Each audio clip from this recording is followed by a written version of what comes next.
Boa tarde, chega mais que o Vitrine Revista está começando. Sejam todos muito bem-vindos. Hoje é segunda-feira, dia 12 de janeiro e nós seguimos por aqui juntinhos até as 3 da tarde. E vamos então conferir as atrações de hoje. Eu recebo aqui a terapeuta integrativa Aline Souza para falar sobre como começar o ano de forma mais produtiva, aprendendo a colocar limites.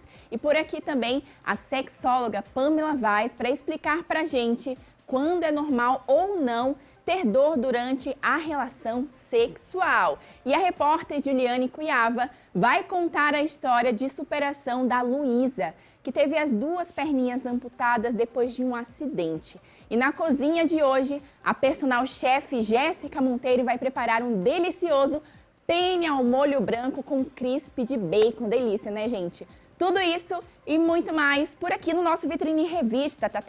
Tarobá, tá tudo aqui, confia.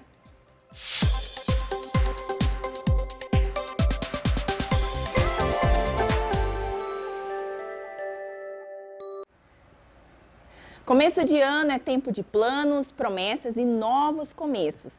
A gente quer ser mais produtivo, mais tranquilo, mais feliz, mas muitas vezes nós esquecemos de algo nesse processo que é essencial: aprender a colocar limites, dizer não quando é preciso, respeitar o próprio tempo e entender até onde podemos ir, que faz toda a diferença na forma como nos relacionamos com os outros e com nós mesmos. Sobre isso eu converso agora com a terapeuta integrativa Aline Souza, que vai nos ajudar a entender como os limites podem transformar 2026 em um ano mais leve, equilibrado e saudável. Boa tarde, Aline. Boa tarde, Pamela. É um prazer estar aqui com vocês.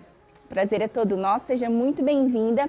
Vamos então falar sobre começo de ano, sobre como começar aí de uma forma mais equilibrada, aprendendo a colocar limites. Isso é uma dificuldade para as pessoas? A grande maioria tem uma dificuldade de colocar limites, porque nós aprendemos desde a infância, né, a fazer sempre pelo outro, porque a gente ganha o nosso amor, o nosso pertencimento, a atenção, a partir do nosso servir, né, do quanto a gente faz pelo outro, do quanto a gente ajuda, do quanto a gente é produtivo, né, E impor limites vai envolver desagradar pessoas, né, e pelo contrário, a gente foi ensinado a ter que agradar todo mundo, a ser bonzinho, a ser quietinho, se deixar comportar. todo mundo feliz. Todo mundo tem que estar feliz, independente do que eu sinta, né, Então, vai de uma coisa contraintuitiva, né.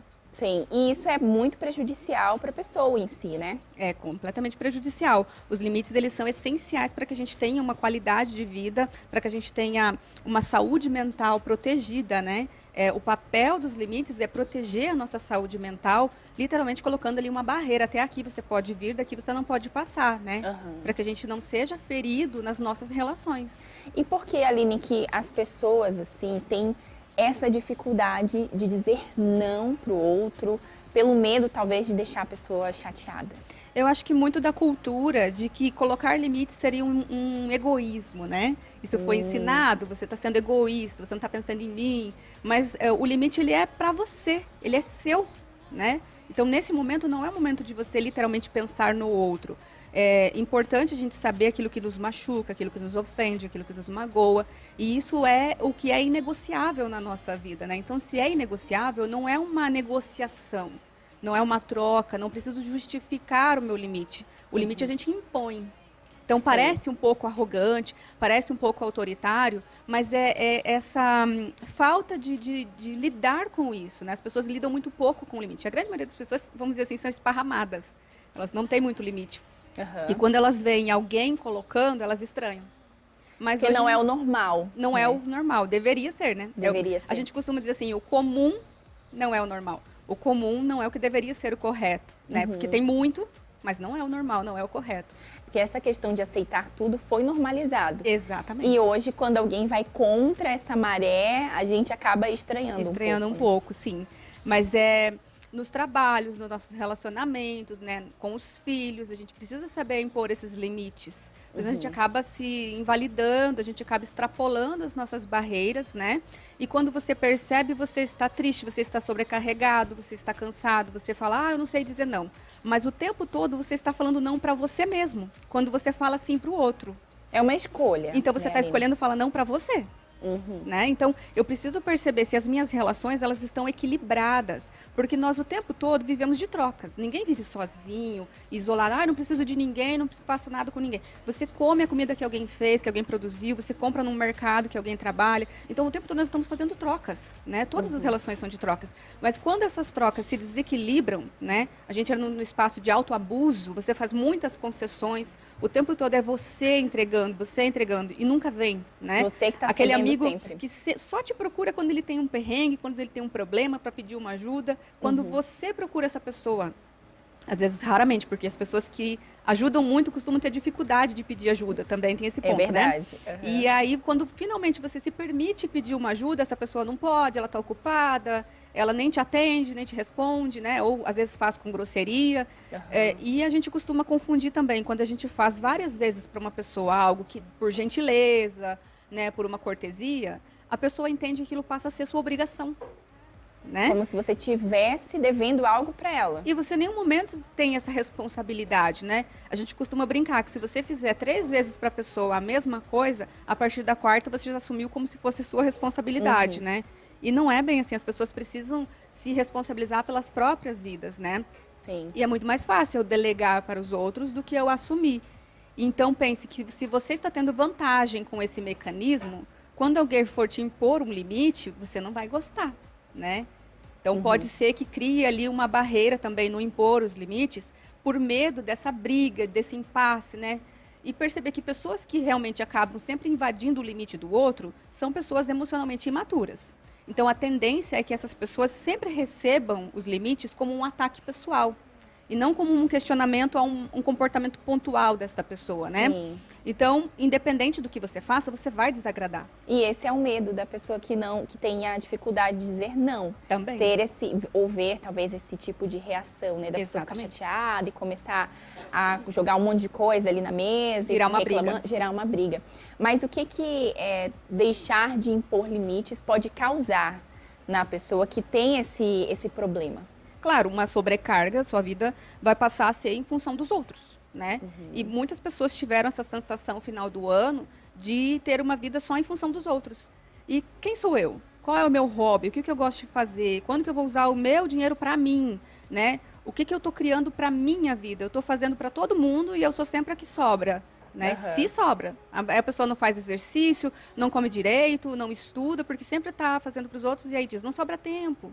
Não sobra dinheiro. Mas verdade, não sobra ou você está escolhendo colocar todo mundo como prioridade, não está dando limite para essas pessoas, delegando cada um com a sua função, né? Dentro do nível de consciência que a pessoa tem, é claro, né? Você tem um filho menor de idade que não tem essas habilidades, você vai ter que se responsabilizar. Mas agora pessoas adultas, maiores de idade, que podem ter autonomia, né? Pois é. E essa questão de você não dizer não para o outro prejudica muito a gente emocionalmente, mentalmente, isso reflete no nosso dia a dia, né, Aline? Com certeza. Os índices de ansiedade, depressão, estresse, as doenças que são desenvolvidas a partir desse acúmulo, né, excesso de cortisol aí, vão causar muitos desconfortos, inclusive na saúde, né, obesidade, problemas cardíacos, hipertensão, que vai acontecendo em decorrência do estresse, né, mas que vem de um acúmulo de funções, que você está escolhendo se atribuir por não saber dizer não. Olha como começa lá atrás, né? Então a pessoa precisa saber a hora de falar não. E daí você vai acumulando tudo isso, vai agradando os outros, mas vai prejudicando a sua própria saúde, porque, né, parece uma atitude simples, mas são várias situações. O importante é a gente saber como fazer isso, né? Porque senão as pessoas ficam assim, tá, Aline, você falou, mas não disse pra gente como fazer, né? Importante a gente saber que com a comunicação não violenta, que é uma das ferramentas que se aprende em terapia, aprende em consultório também, você falar de uma forma não agressiva, de uma forma não tóxica. Como eu já disse, a tendência é que a pessoa que faz essa invasão seja imatura e receba como um ataque. Então, vamos amenizar essa fala, vamos falar de uma forma equilibrada, coerente, para já evitar. Fugir desse campo minado, né? E vamos colocar de uma forma respeitosa, porque tudo é possível ser falado de uma forma respeitosa.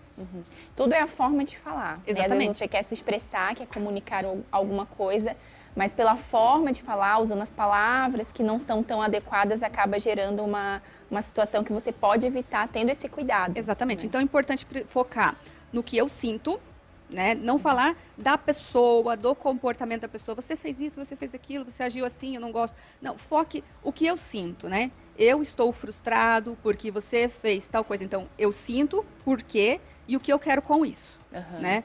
Para a conversa ser objetiva, para não fugir do assunto e não dar pano para manga, como a gente diz, né? Então, primeiramente, o que eu sinto, por que isso me incomoda e o que eu espero de você.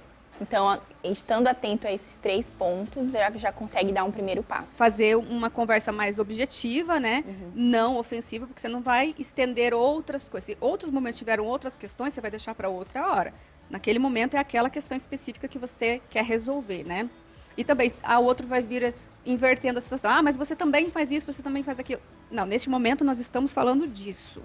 Outro momento nós falamos disso. Quando eu fizer algo para você que você não gostar, você tem a liberdade de chegar até mim e falar exatamente como você se sente, mas nesse momento sou eu que estou falando como eu me sinto, para não fugir do assunto. Perfeito. Maravilha. Aline, muito obrigada pelas informações, pela conversa. Né? Essa informação é sempre muito interessante para a gente saber também se a gente está errando em alguma coisa, o que a gente pode fazer. E já fica aí as dicas para você aí de casa, dar esse primeiro passo e aprender a dizer não. Exatamente. Muito obrigada, Aline, pela presença. Obrigada a vocês pelo convite. É Aline Souza, terapeuta. Eu atendo aqui em Cascavel e atendo em Toledo também. Maravilha. Pessoal, agora nós vamos lá para a cozinha ver o que está acontecendo por lá. Vamos lá?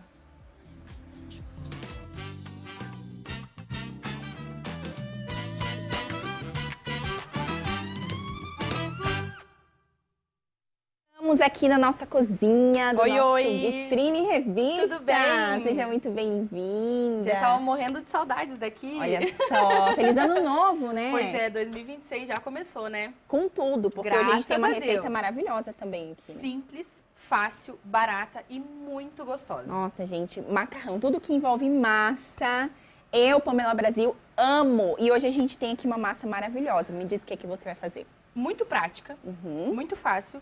E vou ensinar um toquinho de chefe que vai fazer toda a diferença depois. Hoje eu vou fazer um mini penne com molho branco e um crisp de bacon.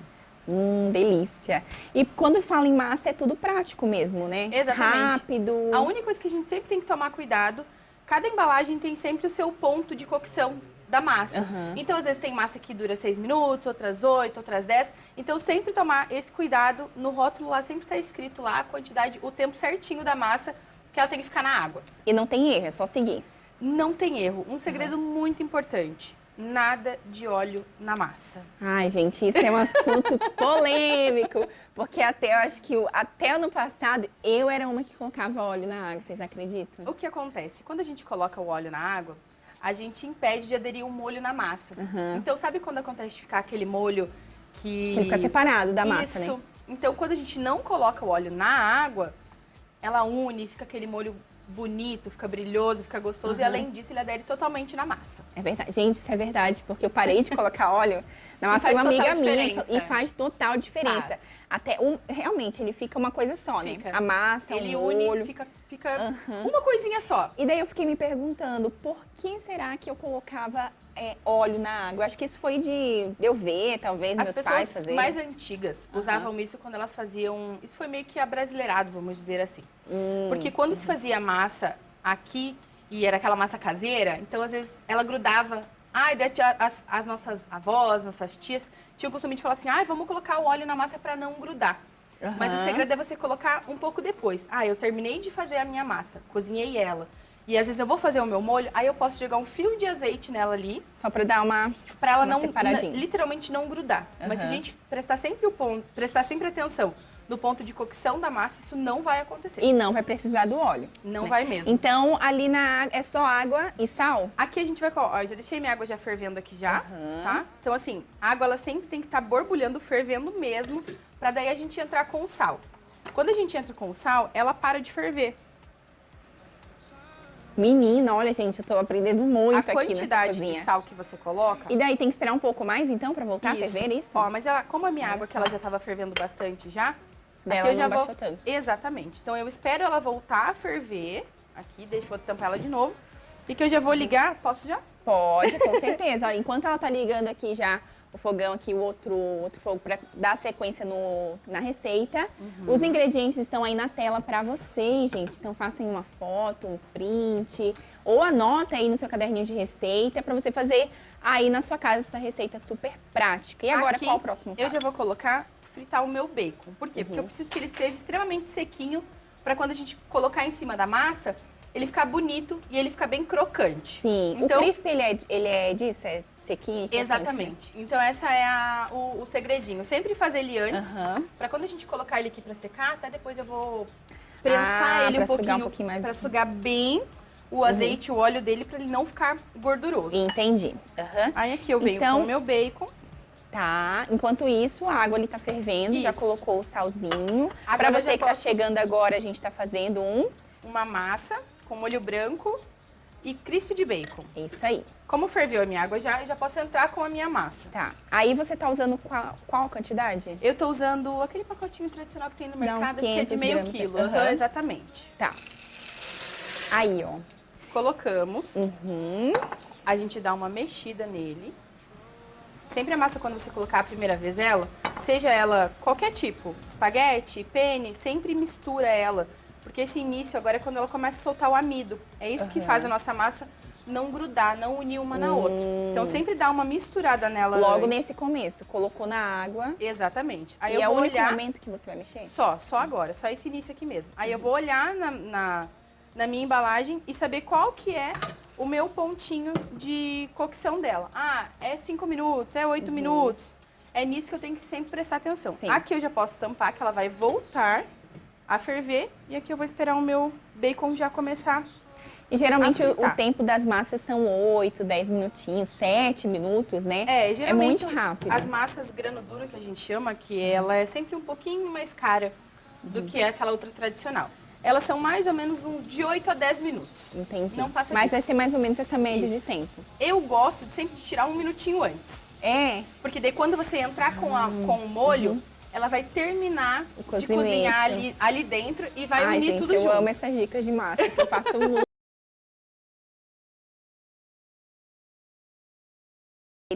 Eu gosto muito do talharim também.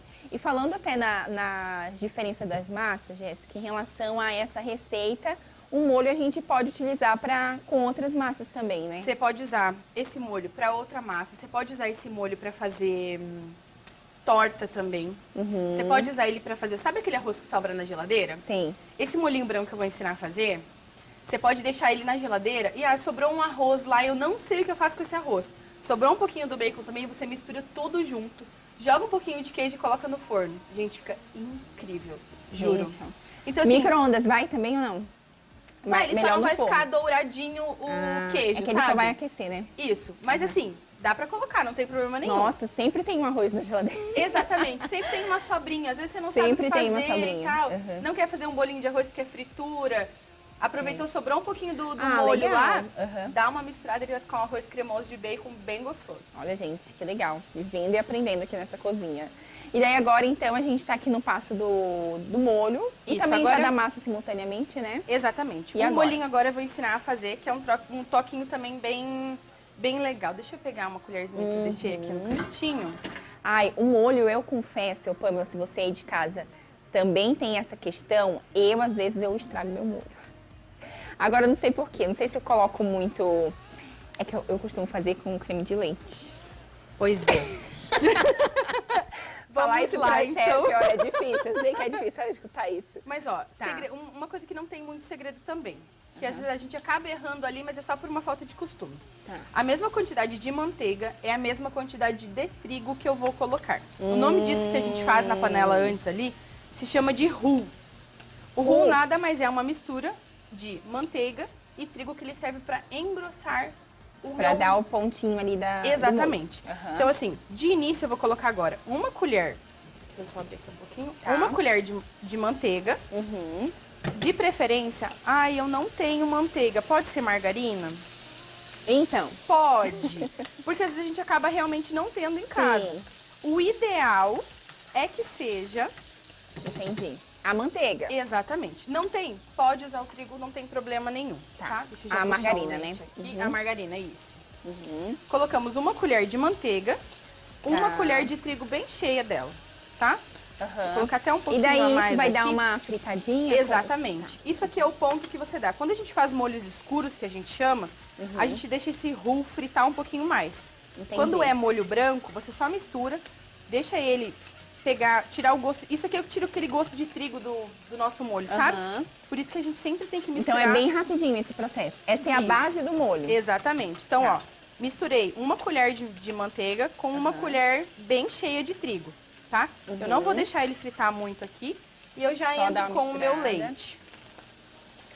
Gente, que legal. Tem gente que gosta de Eu nunca colocar fiz o molho leite assim. todo de uma vez só. Eu não gosto. Tá. Eu gosto de ir misturando bem devagarzinho ele. Até porque tem que diluir aqui o trigo com a manteiga, né? Tem gente que gosta de colocar de uma vez só. Eu, particularmente, não gosto muito. Entendi. Então, eu prefiro ir colocando ele bem devagarzinho. A gente vai dar uma misturada aqui nos dois juntos. Aí, ó. Tá aqui. Enquanto trigo, isso, ali o beicinho bacon. já Essa vai é uma receita fritando. que dá pra fazer assim, né? Tudo ao mesmo tempo. Dá, não tem Porque problema. cada coisa tem o seu tempinho ali. O bacon tá fritando, ele tem que ficar bem fritinho, né? Tem. Pra essa receita. Aqui, como eu vi que ele não tem muita gordura, eu vou colocar um toquinho de azeite. Não tem problema, pode colocar, tá? A gente vai dar uma misturada, porque depois, como a gente vai retirar essa gordura, não tem problema nenhum. Quando o bacon ele já é mais gordinho, ele nem precisa de gordura nada. Ele já solta bastante. Já solta bastante. Isso. Aqui ele voltou a unir de novo. Daí já tá engrossando. Aqui eu posso ir entrando com uma quantidade um pouco maior do meu leite. E eu vou misturando Maravilha. até ele diluir.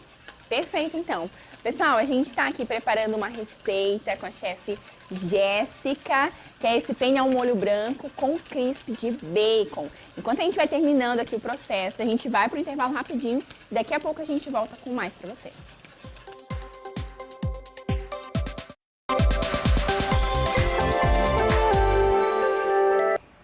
Voltamos com o nosso Vitrine Revista e agora eu converso ao vivo com o Parangolé sobre os destaques do programa Brasil Urgente de hoje. Boa tarde, Paranga.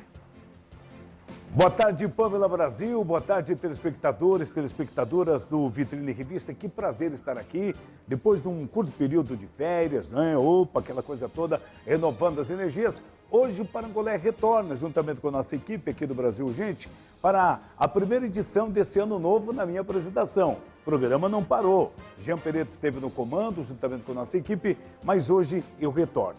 Infelizmente, Pamela Brasil, nós tivemos aqui na cidade de Cascavel um assalto ocorrido ontem. Foi praticado por um morador de rua contra uma família nas proximidades do lago, com direito a muito medo e arma apontada. A polícia foi acionada, guarda municipal também, mas até agora, pelo que tudo indica, ele não foi localizado e muito menos preso, causando aí um certo desconforto para a comunidade, até porque estamos ainda num período de férias.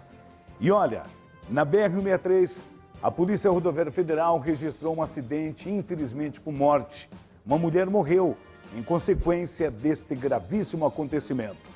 Nós temos as informações e vamos contar tudo isso e muito mais para a grandiosa audiência a partir das 17h30 desta segunda-feira, 12 de janeiro de 2026. Forte abraço para você, Pamela Brasil, e a gente se encontra logo mais no Brasil Urgente Regional. Tarobá, tá tudo aqui, confia! É isso aí, Paranga, muito obrigada. Seja bem-vindo de volta, né? Depois de uns dias aí aproveitando a praia, as férias. E agora nós vamos também conversar com a nossa repórter Gemima de Oliveira sobre o nosso portal tarobá.com.br. Boa tarde, Gemima.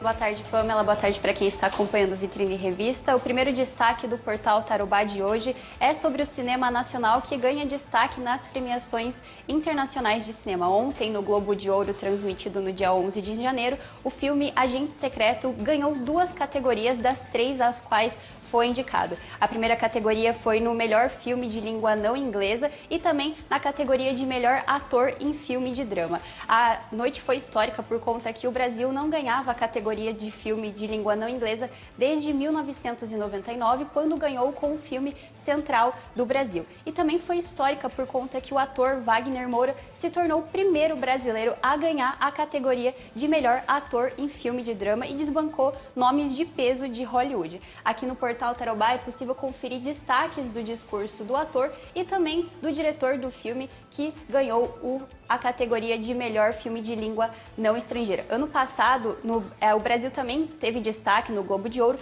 com a Fernanda Torres, que ganhou melhor atriz em filme de drama também, desbancou outras atrizes importantes de Hollywood. Outro destaque do portal Tarobá é uma curiosidade sobre o Globo de Ouro também, que é se os atores que ganham o Globo de Ouro ganham algum prêmio em dinheiro. A resposta mais objetiva é não, mas os vencedores levam para casa uma espécie de sacola de brindes avaliada em $1 milhão, que inclui itens de beleza, acessórios e também viagens e experiências de lazer. Além disso, também eles levam para casa o Globo de Ouro, a estatueta, avaliada aí em cerca de $800 e banhada a ouro 24 quilates. Aqui no portal Tarobá é possível conferir outros destaques de séries e filmes que foram vencedores no Globo de Ouro de 2026.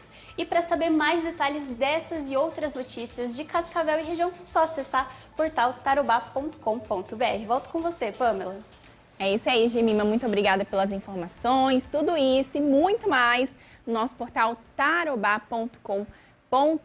E agora nós vamos mudar um pouquinho de assunto, porque falar sobre dor durante a relação ainda é um tabu para muitas pessoas. Muita gente sofre em silêncio, achando que isso é normal, mas a verdade é que o prazer, o conforto e o respeito ao próprio corpo devem fazer parte de qualquer relação. E para esclarecer essas dúvidas e trazer também mais informações de forma leve e responsável, eu recebo a sexóloga Pamela Vaz, que vai nos ajudar a entender quando a dor é um sinal de alerta e como é possível viver a sexualidade de forma mais saudável. Boa tarde, Pamela, tudo bem? Boa tarde, Pamela. Tudo certo contigo? Hoje é de Pamela para Pamela aqui o assunto, né? Que legal. Que legal, ó, em dose dupla. Hoje a gente vai falar então sobre esse assunto, né? Essa dor na relação sexual é algo normal? Não, né, Pamela? Nunca é normal. É algo que eu sempre falo no consultório, no meu Instagram. Sentir dor na hora da relação nunca é normal. Porque a relação sexual é para ela ser prazerosa, é para ser gostoso. Se você está sentindo dor, como é que você vai querer, inclusive, repetir a relação se você está sentindo dor? Então, não, dor nunca é normal. Está sentindo dor, primeira coisa que tem que fazer, procurar o seu médico ginecologista para avaliar algo físico. Né? Que aí, se for descartado algo físico, aí a gente vai trabalhar a parte psicológica e emocional. Ah, porque pode partir também disso, da parte psicológica, então, a questão da dor?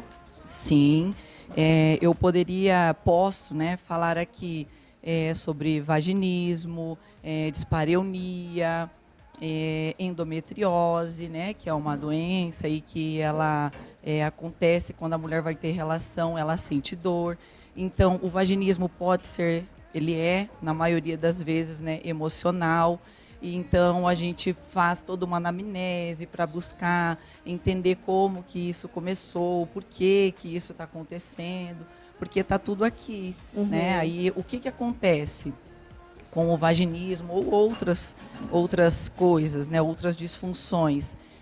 A mulher, às vezes, tem um trauma.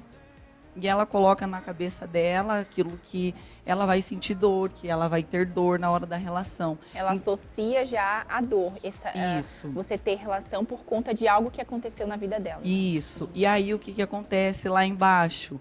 Automaticamente a musculatura ela se contrai, fica tensa, fica totalmente fechada. Então, quando vai receber, o membro não entra, ou se entra, dói, parece que está rasgando, sente muita dor.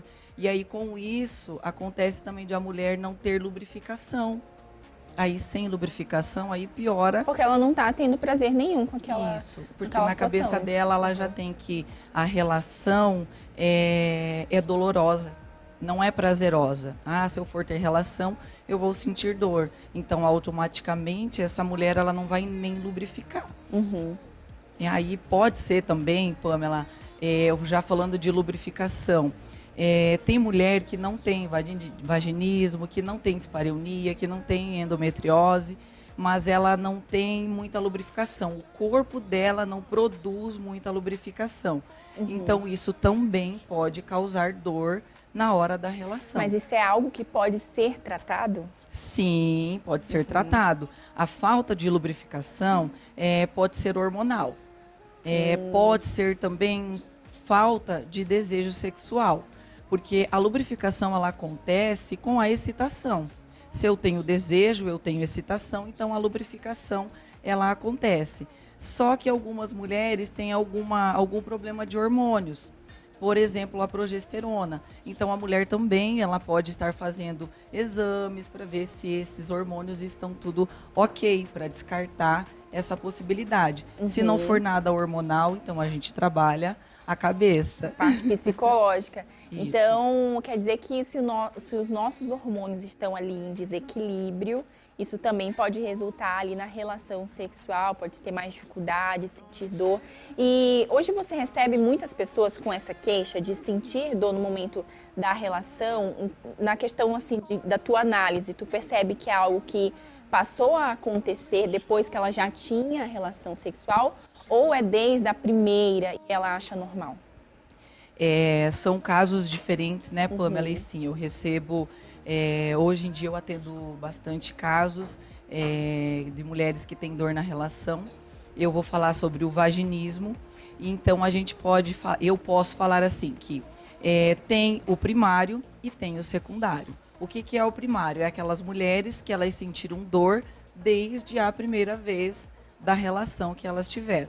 Já outras mulheres, elas desenvolvem isso no meio do caminho, porque aconteceu alguma coisa, ou por algum trauma, por algum estresse, tá? Porque o estresse, ele causa tensão muscular. Então, e normalmente, a musculatura que é mais... responde mais? Assim? Isso, que é mais agredida, ela é a musculatura da nossa vagina. Então, ela fica totalmente tensa. Então, a mulher pode nunca ter sentido dor durante a sua vida sexual, mas em algum momento ela começou a sentir dor, porque essa musculatura ela está totalmente tensa, ela está tensionada, ela está apertada, que não deveria. Então, o tratamento é ajudar essa mulher a aprender a relaxar essa musculatura. E aí, nisso, seja o vaginismo ou essa dor que vem através do estresse, de um momento estressante que essa mulher está passando, a gente trabalha tanto com a parte emocional, né, a psicológica, e também com fisioterapia pélvica. Que é algo que dá ali uma aliviada, digamos assim. Sim, porque a fisioterapia pélvica, eu como profissional, sexóloga, eu não avalio, eu não toco na paciente. Então, uma fisioterapeuta pélvica, ela vai fazer toda essa avaliação. A gente fala muito de pompoarismo. Pompoarismo não são todas as pessoas que podem estar praticando. Se uma mulher ela sente dor na relação e ela for fazer o pompoarismo, ela vai apertar mais ainda e vai sentir essa mais musculatura dor. E vai sentir mais dor. Então, a fisioterapia pélvica vai ajudar essa mulher a aprender a relaxar essa musculatura. Claro que isso, eu também trabalho essa parte dentro lá no meu consultório, porque quando eu avalio com essa anamnese que eu faço, a gente chega no resultado do porquê, o que está acontecendo, o que está causando essa dor, por que ela está prendendo a musculatura aqui, né? Porque é através daqui que a gente aprende a relaxar lá embaixo. Perfeito. E em relação ao parceiro, né? Ele também tem um papel importante para que a mulher consiga, talvez, se livrar desse problema, né? E como que funciona para ele poder ajudar a ser mais tranquilo, a parceira ali sentir prazer também?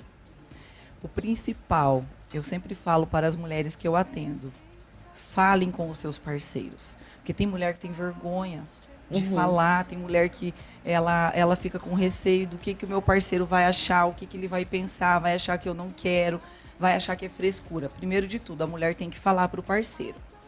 A parte do parceiro é procurar entender, buscar informações e ser paciente. Porque o que acontece muito é que os homens não têm paciência. Eles cobram, eles entram numa cobrança assim. Mas você não faz nada, mas como que pode isso? Mas acho que isso é coisa da tua cabeça. Então, não. Então, o homem entra numa cobrança, porque aí a mulher, ela foge da relação. Entendi. E aí o homem quer a relação. E aí ele não tem paciência para esperar. Às vezes essa mulher procura um tratamento, ela procura ajuda, mas esse homem não tem paciência. Então, o parceiros, tenham paciência com as suas parceiras, porque isso é muito comum acontecer e não é frescura, não. Realmente dói. Essas mulheres, elas, inclusive, quando elas forçam a relação, elas forçam não, quando elas fazem para não ver cara feia do parceiro depois, elas acabam tendo microfissuras ali na entrada do canal. Ou seja, piora. Pior, porque aí vai arder, vai às vezes até ter um leve sangramento com isso. Então isso só vai afastar ainda mais essas mulheres. Então o parceiro ajuda muito tendo paciência e entendendo a dor dessa mulher. É isso aí, Pamela, muito obrigada pela sua participação, tá bom? Eu que agradeço, Pamela. Pessoal, então, olha só, você certamente lembra da Luísa, a garotinha que tinha apenas 4 anos quando precisou amputar as 2 perninhas depois de ter caído de uma laje. Hoje a gente vai mostrar para você um pouco de como que tá a vida da pequena. Vamos acompanhar. Toda bailarina tem magia, faz um mundo cheio de alegria. Basta querer, basta sonhar, ser cor de rosa e brilhar. Rosa é minha cor, vestida de cetim, vou onde for, de sapatilha num segundo, dou um rodopio e giro o mundo. Vamos dançar. Vamos falar de renascimento, mas puro e lindo, de esperança, de uma vida com propósito. Renascimento de uma mãe que teve que se reinventar após um grave acidente com a filha. Renascimento da filha, que dá, mesmo pequenina, uma lição diária de resiliência. Nas fotos, a Luísa antes da queda da laje, que provocou a amputação das perninhas. Sorridente, faceira, uma criança feliz. Nenhuma dessas características mudou de lá para cá. Os desafios aumentaram, claro, mas a Lulu não encara nenhum deles de forma negativa. Aliás, mesmo tão pequena, ela nos ensina que a superação é um processo e que ele, ao lado de tanta gente boa, é mais leve.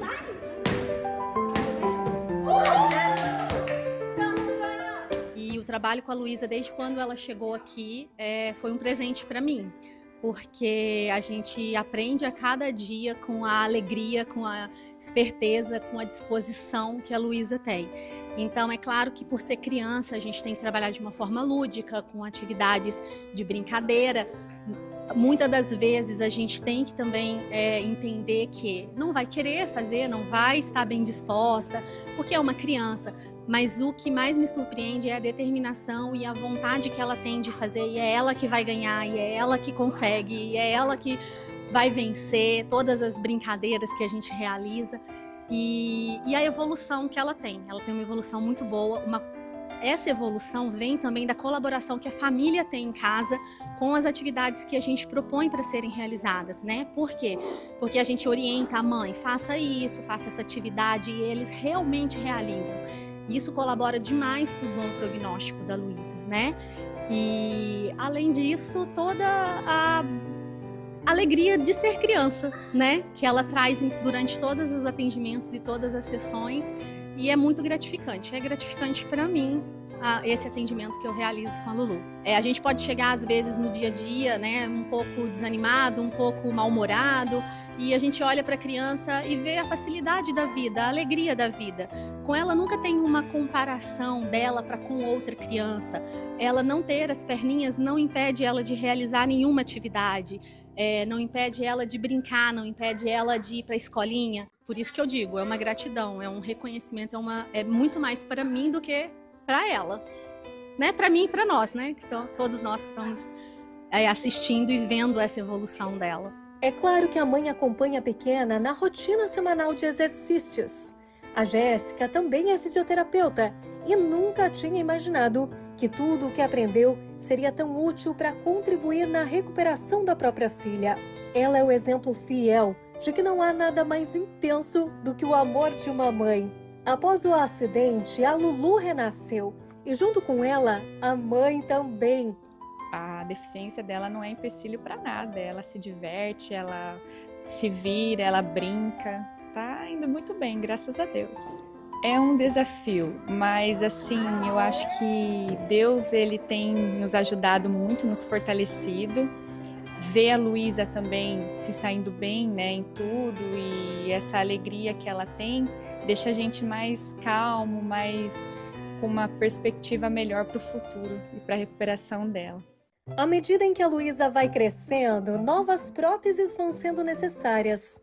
Há todo um trabalho de adaptação para que ela consiga ter autonomia para fazer as atividades. Mas sozinha ela nunca está. O pessoal do Centro Especializado em Reabilitação 4 tem uma grande participação no desenvolvimento da pequena. E ela é uma peixinha também, sabia? A natação ocorre no projeto Maestro da Bola.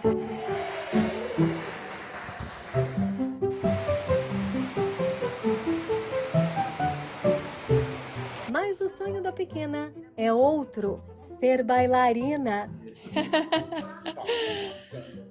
Lulu, a tia tem uma surpresa pra você. Você vai conhecer uma bailarina de verdade, a tia Ana. Bom dia, muito prazer, eu sou a Ana. Tudo bem, Lulu? Olha só, a tia Ana veio especialmente aqui pra conhecer você. Gostaram que você sonha em ser bailarina, é verdade? Quantos anos você tem? 6 anos! Nossa! Sabia que foi com essa idade que eu comecei a fazer balé? E hoje a tia Ana ela já dança de forma profissional, sabia? Conta um pouquinho da sua história pra Lulu, tia Ana. Ó, eu comecei a fazer balé aqui em Foz, né? Aí eu me formei numa escola aqui em Foz e depois eu fui me formar lá em São Paulo pra aprender a dançar lá em São Paulo e poder me profissionalizar. O que você tá achando? Você gostou? Vamos pedir pra tia Ana fazer uns passos de balé pra gente, Lulu. O que você acha de dançar junto comigo? Pra eu te mostrar uns passos de bailarina. O que você gostou? Pede pra tia Ana fazer uma dança pra você. Ela faz uma dança pra mim. Você quer aprender os braços da bailarina? Gente, ó, a Luísa tá emocionada. Geralmente ela é bem falante, tá? Vamos dar uma olhada, então, em como que vai ser essa dança especial? É assim, ó. Você vai subir lá pra cima, encostar as costas da mão, assim, e descer bem lindo. Isso! Mais uma vez. Lá pra cima, um cisne bem lindo. E desce. Boa! Bate aqui. Já tô vendo uma bailarina aparecendo. Enquanto você conversa com a tia Ana, você quer abrir um presente que a gente trouxe pra você também? Olha só, é um presentinho de todo o coração pra você. Enquanto a tia Ana conta, da onde que a tia Ana vem? Você é aqui de Foz mesmo, tia Ana? Eu sou aqui de Foz, nasci e cresci aqui em Foz do Iguaçu.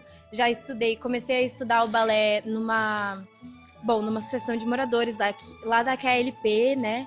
A gente fazia o balé por projeto, depois eu fui para uma escola de balé e aí fui crescendo, fui melhorando e a paixão pela arte só foi crescendo também. A Lulu também ganhou uma bolsa para, a partir do ano que vem, estudar balé no Estúdio de Danças Júlia Corneta, onde a Ana, que hoje faz parte do Foz Fazendo Arte, também estudou. Bom, eu danço desde os meus 5 anos de idade, então basicamente a minha vida inteira. Dança sempre foi uma parte, assim, da minha existência. Eu não consigo imaginar a minha vida sem a dança. E o que você achou de ver o sonho da Luísa crescer e de agora fazer parte dele? Eu vejo, assim, um futuro brilhante. Eu vejo nos olhinhos dela, assim, o brilho e a vontade, a força de vontade de uma bailarina, que uma bailarina precisa ter. Eu já consigo ver ela dançando nos palcos, sorrindo, linda e brilhando extremamente. Me deixa muito feliz. de poder ser parte, mesmo que pequena, dessa linda trajetória que ela vai ter. Agora, ó, esse braço você vai fechar com tudo, porque ele vai te fazer girar, certo? Aí você vai fazer assim, ó. Assim, aí você vai fazer assim, ó. Prepara lá, faz bem bonito. Agora, ó, esse braço vai fechar com tudo. Fica bem retinha, bem pra frente. Agora, esse braço ele vai fechar com tudo. Eu vou te ajudar. 3, 2, 1 e... Isso! Boa! Bate aqui. Agora vamos dar um giro bem bonito. Dá a mão pra mim. Fica bem firme. Isso! E o bração? Isso! Faz assim, um braço lá pra cima. O outro braço lá pra cima. Agora abre o grandão, grandão. Agora levanta os dois bracinhos. E eu vou girar você. Fica bem firme. Isso! Bate aqui.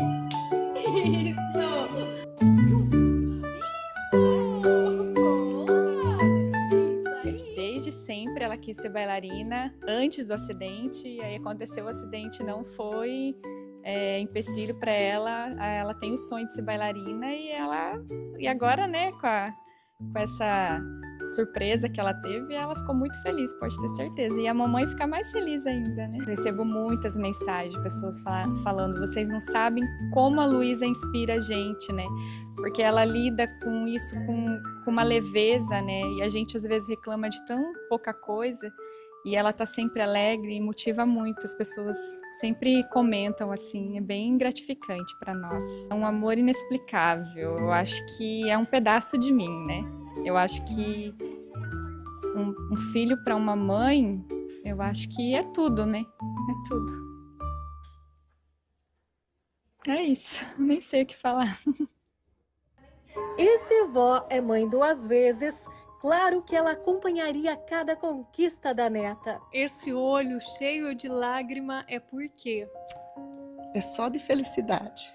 Hoje, o meu choro é só de felicidade, por tudo de bom que tem acontecido na vida da nossa Lulu. As pessoas que acompanham ela, né, todos falam que ela dá muita força, né, e para nós, para mim também, ela é uma força.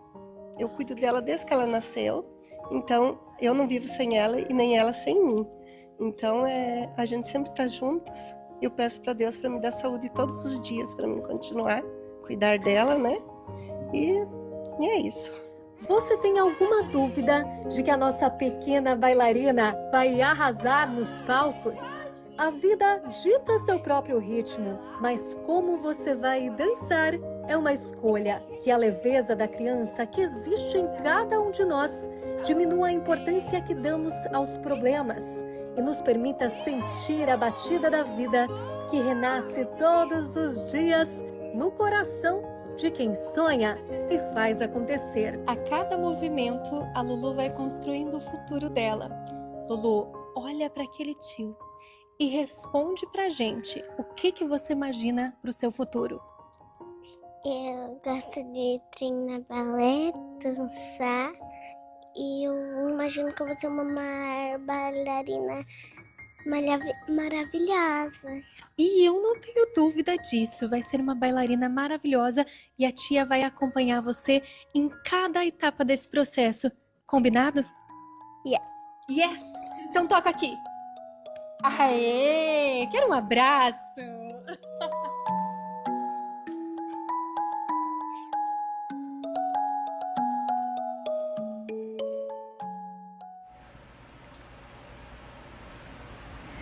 Ah, gente, que linda a história da Luísa, né? Mesmo com as dificuldades aí, com as coisas que aconteceram, ela acabou perdendo as 2 perninhas, mas ela não deixou de seguir o sonho, né, de ser bailarina. Eu tenho certeza que ela vai ser uma ótima bailarina. É nesse clima emocionante, de clima aí também inspirador, que a gente vai para o intervalo rapidinho e a gente já volta.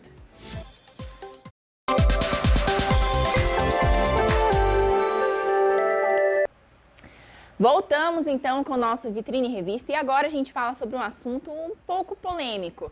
Dor nas costas nos mais velhos é quase algo comum, a gente já vê por aí com mais frequência. Mas e entre os adolescentes? Pois é, o número de atendimentos médicos para adolescentes com dores nas costas não para de crescer. E quem mostra pra gente é o repórter Márcio Campos. Deitar de qualquer jeito para ver TV e mexer no celular. Uma rotina da Lorena. Até que um dia... Quando eu ia entrar na quadra, eu senti uma dor. Aí começou a ficar insuportável. E aí eu tive que ir pra casa. Aí quando eu fui pra casa, a dor piorou, eu não conseguia me mexer direito, não conseguia andar sozinha e fiquei travada por uns 2 dias. As dores da Ana Clara começaram cedo, logo aos 7 anos. Quando a gente mexe no celular, a gente abaixa o pescoço, então talvez pode, às vezes, machucar. A famosa dor nas costas, historicamente mais comum entre adultos, tem crescido de forma preocupante entre adolescentes e jovens. Diretamente ligado ao sedentarismo, nessa faixa etária, o problema também está associado a mudanças de hábitos e a posturas inadequadas no dia a dia. De acordo com a sala digital Band Google, a busca pelo termo dor nas costas atingiu o patamar mais alto da última década. Superou a procura por dor lombar, coluna, cervical, ciático. Foi o que a Maria fez quando as dores começaram há 1 ano. Pesquisei dores na lombar, quadril, para saber o que poderia ser, se era alguma doença, sintomas. Nos últimos 5 anos, os atendimentos no SUS para pessoas com até 19 anos cresceram 73%, praticamente o dobro do registrado no total da população. A dor nas costas tem relação com o sedentarismo. As pessoas ficam cada vez mais confinadas em suas casas, cada vez mais interagindo entre elas de forma online, e cada vez menos praticando atividade física de forma regular. Dos 150 pacientes dessa clínica de fisioterapia, 20% têm entre 10 e 18 anos. A dor geralmente começa a melhorar em 10 sessões, mas isso é só o começo, hein? Eu preparo essa musculatura para ele poder iniciar a linha de atividade física. Usar uma regra básica que a gente tem do 30-3, a cada 30 minutos sentado, 3 minutos de pé. Isso já vai fazer com que o seu dia termine melhor.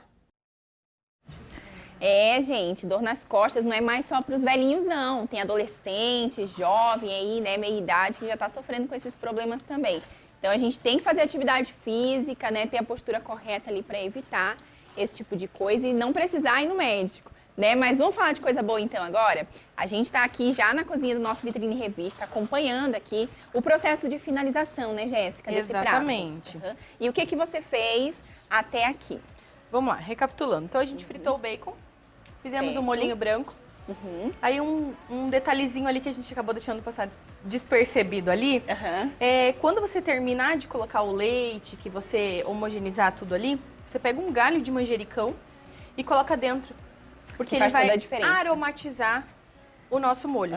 Depois que vocês fizerem na casa de vocês, vocês vão entender o que eu tô falando. Gente, é verdade. Sobe aquele cheiro, só que ele não tem o gosto. Ah, mas eu não gosto do gosto do manjericão. Mas ele tem o cheiro e ele não fica a gosto.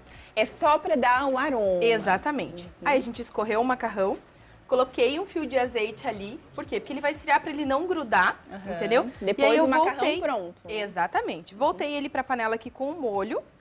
Pra quê? Pra eu terminar de misturar ele, homogeneizar ele bem com a minha massa. Você pode ver aqui, ó, que mesmo com o azeite que eu coloquei, ele une o molho na massa, entendeu? Aí aqui é opcional. Aqui, se você quiser, você já pode jogar o bacon aqui dentro, ou você só colocar ele finalizar em no cima. prato. Exatamente. Eu vou pegar aqui agora pra gente finalizar. Tá. E fazer uma decoração bem bonita nele aqui. Tá, então a gente vai fazer aqui toda a parte do empratamento, que é algo bem simples também, né, Exatamente, Eu trouxe ali aqui umas folhinhas, que é uma florzinha comestível, que a gente chama de capuchinha. Pra gente colocar, dar um enfeite, um toque de chefe aqui, né? Um toque de chefe pra dizer que é profissional, né? Exatamente. Então vamos colocando aqui no prato, pra gente já mostrar pro pessoal de casa como que ele vai ficar ali no final. Deixa eu virar aqui. Eu coloco aqui. Beleza. A chefe já tá colocando aqui no prato, vai dar aquela finalizada profissional e eu já estou aqui, ó, com meu garfo e faca na mão, apostos, para provar essa receita de penne ao molho branco com bacon crisp. Bacon bem sequinho, tá? Eu tirei todas aquelas gordurinhas maiores que tinham nele. A gente salpica o nosso bacon aqui em cima. Vamos colocar bastante, que bacon é felicidade, né? Tá. E bacon é alegria na vida, então a gente pode colocar bastante. Não quer demais. Aí eu venho com as minhas folhinhas de capuchinho aqui. Aí. Só pra dar um toque especial. Um toquinho aqui. Beleza. Enquanto você tá colocando aí, eu vou provar aqui a receita e você vai mandando uns beijos e abraços. Pode ser? Eu vou aproveitar que as minhas filhas estão lá na casinha do amiguinho delas lá. Então, filha, Lívia, Vitória, um beijo, ó. Tá todo mundo ama assistindo? muito vocês. O Juan, a avó Edna, todo mundo que tá lá brincando agora na parte da tarde. Então, ó, beijo pra vocês. Mamãe ama muito vocês. Chegando em casa, mamãe vai fazer macarrão pra vocês. Olha aí, ó, prometeu, hein? E eu vou provar aqui esse macarrão delicioso com bacon. Delícia. Pessoal, vejo vocês amanhã, tá bom? Aqui no Vitrine Revista, às 14 horas. Tchau!